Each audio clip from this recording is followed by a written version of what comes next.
আরো কোয়ালিটেটিভ প্রোডাক্টের দিকে যেতে হবে, যেটার জন্য আমরা প্রস্তুত বলে আমি মনে করি। Bangladesh economy as a whole, বাংলাদেশের জনগণ অ্যাজ এ হোল প্রস্তুত না কে? সরকার। তো কিছুটা প্রস্তুতি নিয়েছেন বাই ইনক্রিজিং দি প্রাইস। তো আমি প্রাইস ইনক্রিজের পক্ষে মনে করি যে এটা একটা সামঞ্জস্য আনবে ডিমান্ড অ্যান্ড সাপ্লাইয়ের ভিতরে। জি, আপনার কাছে জানবার যে আপনারা ক্ষুদ্র এবং মাঝারি শিল্প উদ্যোক্তাদের কথা আপনি বলেছেন, জি, সেক্ষেত্রে আসলে কতটা কথা যত বলা হচ্ছে, কাজ কতটা হচ্ছে না? ব্যাংকে আপনারা কতটা করছেন? নারী উদ্যোক্তাদের ক্ষেত্রেও জি কতটা এগিয়ে আসতে পারছে ব্যাংক? না, এটা একটা বড় মানে খুব সিরিয়াসলি কিন্তু ব্যাংকগুলো, বিশেষ করে প্রাইভেট সেক্টর ব্যাংকগুলো, আমি আমার নিজের ব্যাংক বলবো প্লাস অন্যান্য ব্যাংকগুলোর সাথে আমাদের কথাবার্তা হয়, আমাদের অ্যাসোসিয়েশনের মাধ্যমে কথা হয়। আমরা দেখেছি যে we are doing it very seriously, religiously. আমরা চেষ্টা করছি যে আমরা একটা জিনিস স্বীকার করি যে ক্ষুদ্র উদ্যোক্তাদেরকে যদি আমরা এই ধরনের ঋণের সুবিধা না দিই, তাহলে বাংলাদেশ ইকোনমি শুধুমাত্র ক্ষুদ্র উদ্যোক্তা নয়, কৃষি খাতেও যদি প্রাইভেট সেক্টর ব্যাংকগুলো না যায়, তাহলে বাংলাদেশ ইকোনমি কিন্তু উন্নতিতে আমাদের যে ভূমিকা আমরা রাখতে চাচ্ছি সেটা রাখতে পারবো না। তো অতএব we are doing it seriously. এখন যেটা হচ্ছে সেটা হচ্ছে যে আমার একটা ক্যাপাসিটি আছে, আমার ধরেন ব্রাঞ্চ নেটওয়ার্কের একটা সীমাবদ্ধতা প্রাইভেট সেক্টর ব্যাংকগুলোর আছে। তো সেইকে মাথায় রেখেই আমাদেরকে কাজ করতে হচ্ছে। It's not like nationalise bank যার কিনা 1000 শাখা আছে, তার যে একটা অ্যাডভান্টেজ আছে, ইনফ্রাস্ট্রাকচারাল একটা অ্যাডভান্টেজ আছে, সেটা কিন্তু আমার নেটওয়ার্ক তো আমার লিমিটেড। তো সেটা আমরা এখন চেষ্টা করছি যে আমরা গ্রামে বা উপশহর এলাকায় শাখা করছি এবং চেষ্টা করছি যে কম মুনাফায় বা কম ইন্টারেস্ট রেটে আমরা লেন্ডিং করছি। আরেকটা বিষয় যে সেন্ট্রাল ব্যাংকের যে তদারকি বিভিন্ন বিষয়, সেগুলো নিয়ে এখন অনেকেই প্রশ্ন তুলছেন ব্যাংকগুলোর উপরে। না, সেন্ট্রাল ব্যাংকের তো আসলে দুটো রোল। একটা হলো যে মনিটারি ম্যানেজমেন্ট, যেটা আপনার macro economic management, monetary policy এটা ঠিক করা এবং এটাকে ইমপ্লিমেন্ট করা। আরেকটা রোল হচ্ছে যে রেগুলেটর। পৃথিবীতে অনেক দেশ আছে যেখানে সেন্ট্রাল ব্যাংক একটা কাজ করে, সে মনিটারি পলিসি এটা লুক আফটার করে, রেগুলেটর আরেকটা বডি, ইন্ডিপেন্ডেন্ট বডি কাজ করে। আমাদের দেশের সেন্ট্রাল ব্যাংক দুটো কাজ একসাথে করে। তো রেগুলেটর হিসাবে কিন্তু সেন্ট্রাল ব্যাংকের একটা রোল থাকবেই। এখন আপনি এটাকে কিভাবে রেগুলেটর, আমি মনে করি যে তারা তাদের কাজটি যত্ন সহকারে করার চেষ্টা করছে এবং আমার মনে হয় না যে কারোই মানে এটা নিয়ে খুব বেশি উদ্বেগ বা প্রশ্নের কারণ আছে। অনেকে উদ্বেগ প্রকাশ করেছেন ইতিমধ্যে নানান বিষয় নিয়ে। কি কোন বিষয়টি আপনি যদি আরেকটু খোলামেলা ভাবে বলেন? আমি আসছি আপনার কাছে আবার।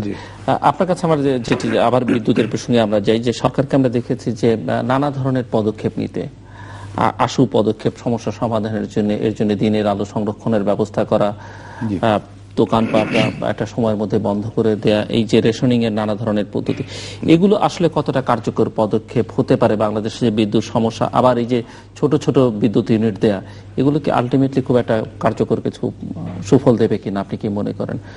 এই জায়গায় আমি একটু কনক্রিট সাজেশন চাইবো যে আপনি কি মনে করেন যে বাংলাদেশে কিভাবে এগিয়ে যাওয়া উচিত? এটাও বলছি, কিন্তু ওনার ওই কথাটা একটু আমার একটু বলার আছে।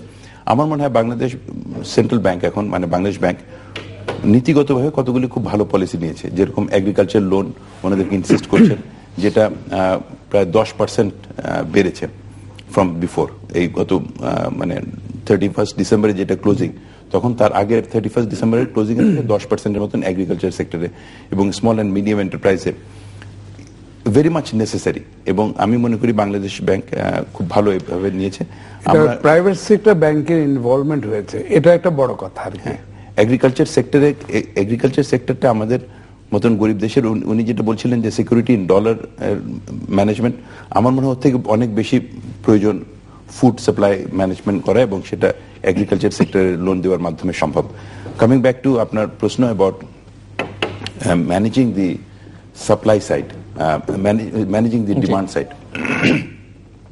সাপ্লাই সাইডে তো আমাদের বিদ্যুৎ উৎপাদন বাড়ানো দরকার। ডিমান্ড সাইডে এই যে সময়ের হেরফের করে আমি মনে করি না এগুলি কোনো কাজে দিবে, এক্সেপ্টিং ওই যে সিএফএল বাল্ব এর কথা বলছেন, যেটা আবারও পিছিয়ে গেছে, যে জন্য সিদ্ধান্তহীনতার কথা কিংবা সময় রাখতে না পারার কথা বলে আমি দুঃখ প্রকাশ করছি। কিন্তু সিএফএল বাল্ব যদি ব্যবহার করা হয় তাহলে পরে বাংলাদেশের অ্যাকচুয়ালি 200-300 মেগাওয়াটের মতন কম সাশ্রয় হবে। That is the only supply side management that in my opinion is tenable. অন্য 1 ঘন্টা এদিক ওদিক করা, 15 কোটি জনগণ, আমরা পৃথিবীর ভিতরে সবচেয়ে কম বিদ্যুৎ ব্যবহার করি, ওয়ান অফ দি লিস্ট বিদ্যুৎ ব্যবহার করি। আপনি তার থেকে কম ব্যবহার করতে বলতেছেন, এখন আমি কি করব? আমি লেখাপড়া বাদ দিয়ে দেবো, বাচ্চাকে বলবো যে লেখাপড়া করো না, কিংবা যেই লোক এত আর্থিকভাবে সচ্ছল হয়ে গেছে তাকে বলবো ফ্যানটা বন্ধ করে রাখেন কিংবা এয়ার কন্ডিশনারটা বন্ধ করে রাখেন। এটা তো তাহলে পরে তো I am not giving him enough incentive to earn money. এখন উনি ম্যানেজিং ডাইরেক্টর, ওনাকে যদি কোম্পানি বলে যে না আপনি রিক্সায় করে ঘুরেন গাড়ির বদলে, তখন বলবেন তাহলে আমি আর ম্যানেজিং ডাইরেক্টর গিরি করে কি করব? কিংবা আমাকে যদি বলেন যে আপনি আপনার রুমে এয়ার কন্ডিশন চালাবেন না সাশ্রয়ের জন্য, তো আমি বলবো তাহলে ব্যবসা করে আর কি করব? তো কাজেই আমি মনে করি না ওই দিক থেকে কোনো গুণগতভাবে এটার কোনো এফেক্ট আছে। কিন্তু সিএফএল বাল্বের মাধ্যমে আমাদের সাপ্লাই বাড়াতে হবে। বিদ্যুৎ ইজ এ নেসেসিটি। এটা সরকারের বলার দরকার যে আপনি আরো বেশি ব্যবহার করেন, আপনি আপনার ছেলেকে আরো বেশি শিক্ষিত করেন, আপনি দিন রাত 24 ঘন্টা আপনার এমার্জেন্সি অপারেশনগুলি করেন, যাতে নাকি লোকগুলোর অপারেশন বন্ধ হয়ে গেছে, মানে সার্জারি লাইন ধরে সার্জারির জন্য অপেক্ষা করতে হয় ঢাকা মেডিকেল কলেজ অন্যান্য জায়গায়, সেখানে বিদ্যুৎ থাকে না। কথার কথা বলছি আপনাকে। স্কুল ডাবল শিফট করেন, আমাদের এত ছেলে পেলে স্কুলে ডাবল শিফট করেন। প্রত্যেকটা সার্ভিস সেক্টরে যেখানে আমাদের আরো বেশি প্রয়োজন সেখানে বিদ্যুৎ ব্যবহার করতে না বলাটা ইজ কাউন্টার প্রোডাক্টিভ বলে আমি মনে করি। যে আমরা অনুষ্ঠানের শেষ প্রান্তে আর কিছু যোগ করবেন আপনি? না, যেটা ওই যে আপনি মনে হয় বলছিলেন রেগুলেটরদের ব্যাপারে, আমরা স্বাচ্ছন্দ্য বোধ করছি। আমার মনে হয় না যে রেগুলেটররা ব্যাংকের এমন কোনো কিছু ইন্টারফারেন্স করছে যেটাতে ব্যাংক পরিচালনার ক্ষেত্রে কোনো অসুবিধা হচ্ছে। আজিজ খান আর কিছু যোগ করবেন? জি, আমি মানে 3টা সারাংশের মতন করে বলতে চাই যে আমাদের চিন্তাধারা বদলাতে হবে বাংলাদেশের অ্যাজ এ হোল, যে আমরা গরিব দেশ না, আমরা এখন মধ্য আয়ের দেশের দিকে যেতে চাচ্ছি এবং আমাদের জনগণ আর কেপেবল জনগণ, এটা করতে হবে এবং নিজেদেরকে সাহায্য করতে হবে। পর মুখোপেক্ষী থেকে নিজেদেরকে নিজের দিকে তাকাতে হবে আর সিদ্ধান্ত দিতে হবে, মানে সরকারকে সিদ্ধান্ত দিতে হবে। আপনি যদি একটা সিদ্ধান্ত দেন, সেই সিদ্ধান্তটা ভুল হলে ঠিক করার সুযোগ আছে, কিন্তু যদি কোনো সিদ্ধান্ত না দেন তাহলে পরে কিছুই ঠিক হবে না।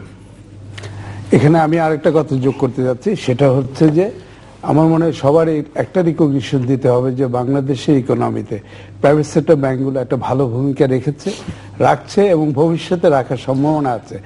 এগুলো ব্যাংকগুলোকে ছোট ব্যাংক বা এগুলো প্রাইভেট সেক্টর বেসরকারি ব্যাংক এই মনে করে এগুলোকে একটা আলাদা গোত্রভুক্ত ব্যাংক করে না করে রেখে যে এটাকে একটা ভালো অবস্থানে নিয়ে আসার পরে মিস্টার আজিজ খানও বলবেন যে বিদ্যুৎ খাতে যেটুকু হোক স্বামীর গ্রুপও কিছুটা অবদান রাখছে, এখানেও রিকগনিশন দিতে হবে।